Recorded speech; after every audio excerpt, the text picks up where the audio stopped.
Okay, so we're ready to actually make our badge. This first table was set up for your work area. So first thing, we have our paper cutter to cut your paper. We have a hole trimmer for the actual design to be trimmed to size. We have 2 instruction sheets. Please follow these while you are working. If you don't follow the directions exactly, you will mess up your project. If you mess up your project, it's $1.50 to make another one, and you will not be allowed to make another one until you bring that $1.50 in. We have all your parts. We have your pin, magnet, key ring, and mirror parts all ready to go.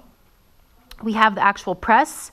We have this container, which is full of what we call mylar. These mylar sheets are little pieces of plastic that have been cut to circles. They're going to protect your design from water, scratches, the elements, and from fading. We also have a screwdriver in case any pieces might get stuck in your design or somewhere in the press. At the end, we have some Sharpies.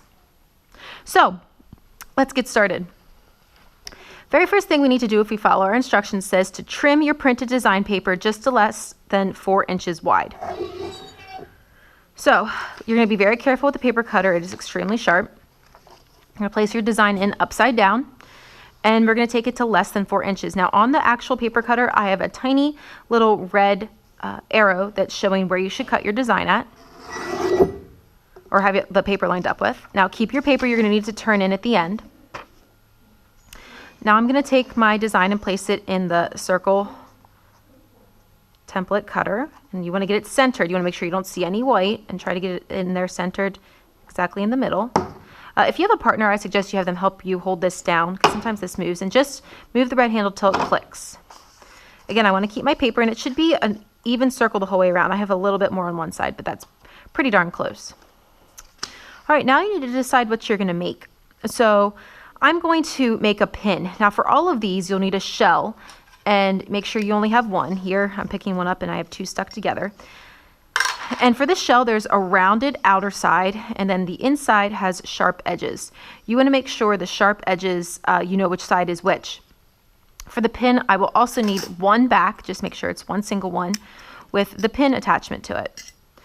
All right, so now I'm going to head down here to the press. So the very first step here says to place the shell down with the sharp edges down.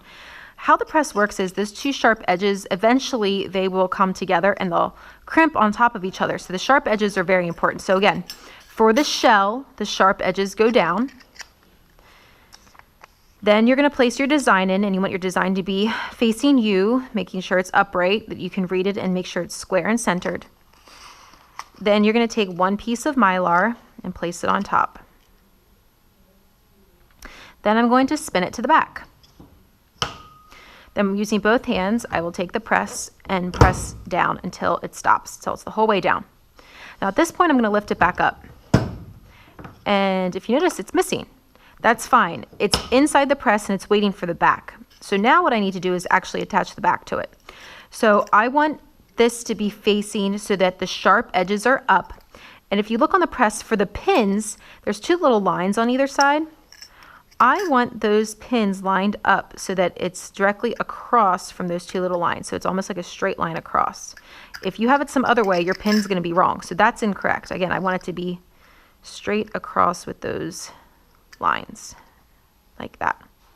Once you have it lined up, you're going to spin your back to the back part of the press. Again, using both hands. Make sure you keep your hands up here. Don't let your hands be anywhere down here. You don't want them to get pinched.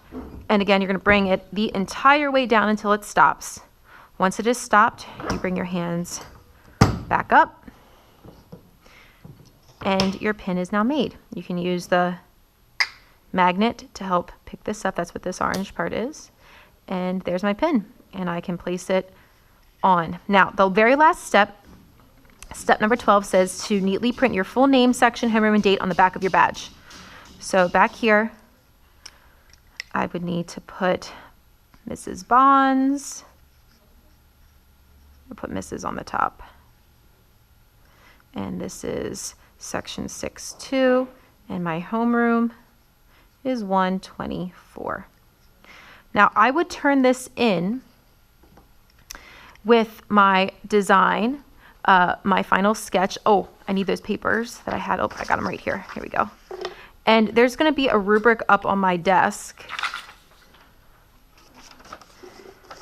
So I would need my rough sketches. I'm gonna need those 2 papers that I had that my final design was printed out on, and the rubric, and I'm gonna need to staple it together to turn it in for a grade. Now I also should give myself a self-score. At this point, you would turn it in to Mrs. Bonds or the instructor, or place it in the 6-2 drawer for where projects need to be graded.